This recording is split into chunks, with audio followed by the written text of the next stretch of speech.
living daily in reality. That's what we all want to do.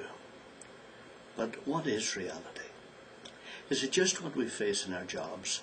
Getting enough money to keep us working so that we can have children, so that they can grow up like us, to get jobs, so that they can repeat the whole thing all over again until we all cease to exist?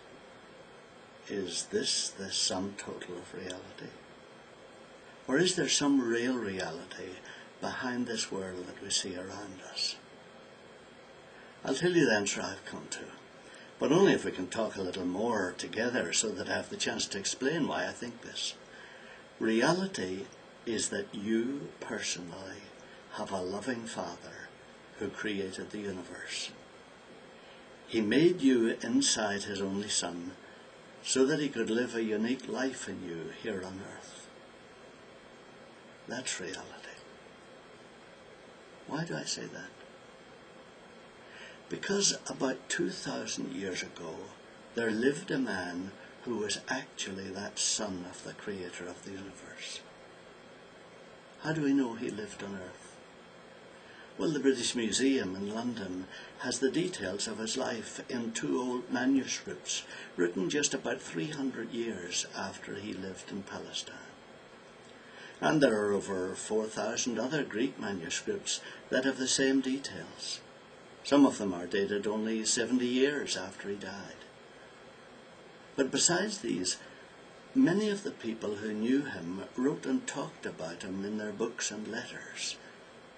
And the actual garden in Jerusalem, where he prayed his last prayers before he died, still exists in the very place it was described almost 2,000 years ago. So even though religious people have tried to turn this man into a mystical fairy tale figure, the facts of his life and history are clearer and more certain than those of any other man of that time. Reality is that he existed with the Creator before the world was made, and that was when your existence was planned. And now remember, I asked you to think with me a little longer so that you can see I'm not some kind of crazy fanatic. So why do I say all this?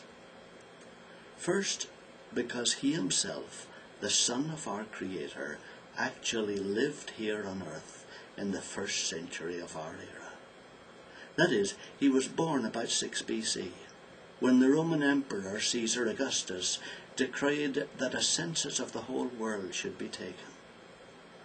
Quirinius was the governor of Syria, and a man called Joseph, who was the human father of this only son of our Maker, had to go to the town Bethlehem, where he had been born.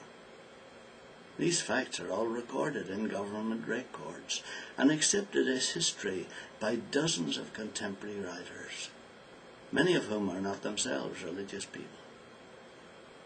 50 years later, when many people were still alive who had been in Bethlehem at that time, the account of this Joseph and his miraculous son was circulating in written form throughout the 1st century world. So the history of this unique human being's life is inextricably intertwined with the local and national, political and public figures of the Mediterranean world of the 1st century. In the thousands of historical records, not one questions that this man actually lived on the earth at that time. Secondly, because the history of his actions and his words has been preserved so precisely, one is compelled to respect and examine closely the authenticity of his explanation of reality. His death and return to life are attested and recorded by ordinary people and by scholars who died because of their eyewitness accounts. So the serious thinker has no option but to delve deeply into the words this person spoke about the Creator that he called Father.